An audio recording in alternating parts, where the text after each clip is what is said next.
Hey everyone, welcome back. Today I'm going to be sharing with you 6 methods that you can use to determine your skin undertone. This is the first video in a new series on my channel on color harmony, where I'm going to be taking you step by step through the process of creating your own personal color palette. Understanding your undertone is the first and most important step to creating a flattering and cohesive color palette for your capsule wardrobe. So let's get right into it.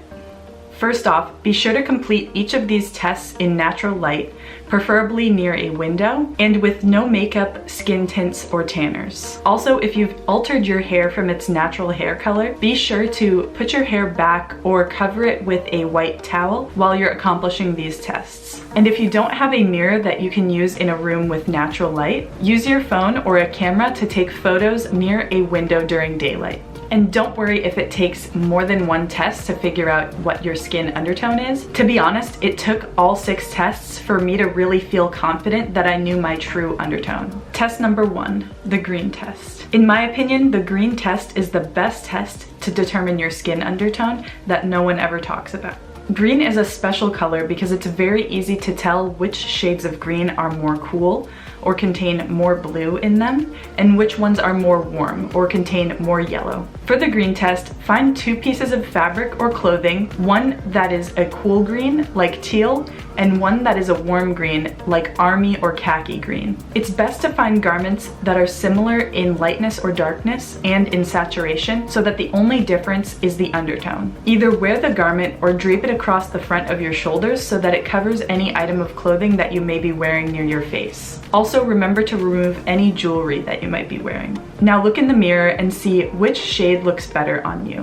Which one makes you feel more vibrant and awake?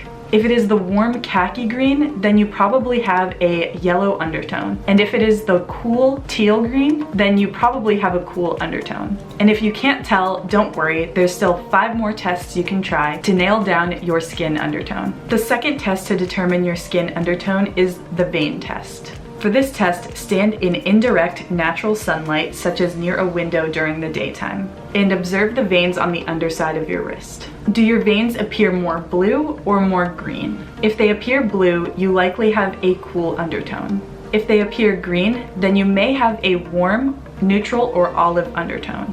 Keep going with the next few tests to continue to narrow down your skin tone. Test number 3 is the metal test. This is probably the most popular test out there for skin undertone, but I find it to be the hardest to use. For this test, again, find some indirect natural light and a piece of gold jewelry as well as a piece of silver jewelry. Now alternately hold the silver jewelry and gold jewelry up against your face or other areas of your skin and see which one complements your skin tone better. As you can see in these 2 images, the woman on the left has a cool undertone and her silver jewelry looks very sleek and glamorous on her skin. And on the right, this woman has a warm undertone and her gold jewelry looks very bright and glamorous next to her skin. Now you can imagine if we swapped the jewelry on these 2 women, the color would not look as cohesive with their overall look. So if silver is more your color, then you probably have a cool undertone, whereas if gold is more your color,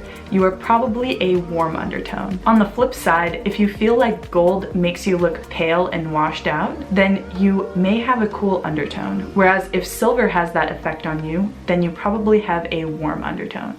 Test number 4 is the white paper test. Now, for this test, all you need is a sheet of white paper and preferably a white t-shirt and possibly a white towel to cover your hair. And what you're going to do is you're going to hold that white piece of paper up next to your face. Now, if your face appears yellow in contrast to the white paper, then you may have a yellow undertone.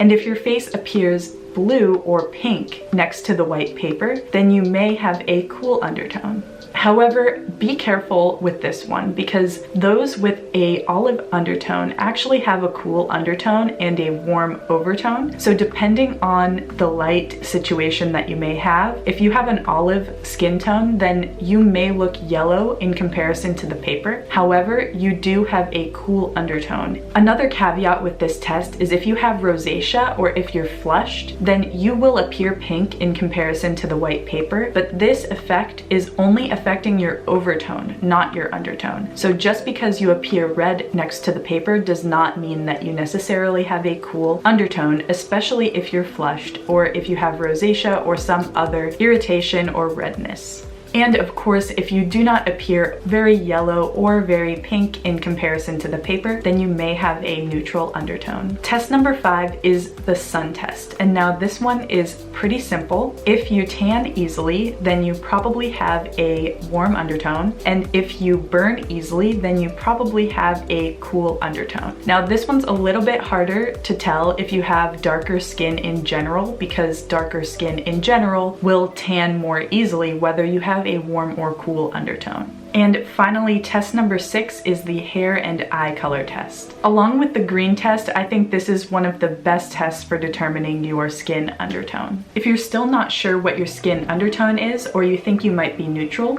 take a look at your hair or eye color for clues. Most often, the natural undertone of your hair and eyes will match the undertone of your skin. Do your eyes and hair look more ashy or more golden? If you have black hair, does it have a slightly blue tint or a slightly red tint to it? If you have ashy features or pure black hair, you probably have a cool undertone. If you have golden, red, or honey hues in your hair or eyes, or if you have yellow flecks in your eyes, then you may have a warm undertone. Now I have 3 examples to show you of women with different undertones, and I'm going to point out some of the features that show us which undertone they have. This first woman has dark brown hair and blue eyes. We can also see that her skin has a slightly pink undertone to it, and so we can classify her as a cool undertone. The second woman clearly has a yellow undertone to her skin, and she also has some yellow flecks in her gray eyes. We can also see that her hair is slightly reddish, and so we can classify her as a warm undertone. And finally, the third woman has a neutral undertone. Her hair is neither ashy nor golden, and her skin is quite neutral, with her eyes being a medium brown that's neither yellow nor red. I really hope this was helpful for you in trying to determine your own skin undertone, and stay tuned for the next video in this series, which will be how to determine which colors are perfect for your overall coloring. And if you're still struggling or you need a little bit of help, please leave a comment down below and I'm happy to help you out. If you found this video helpful, please give it a like and subscribe for more personal style and capsule wardrobe videos from me every Wednesday. See you in the next one.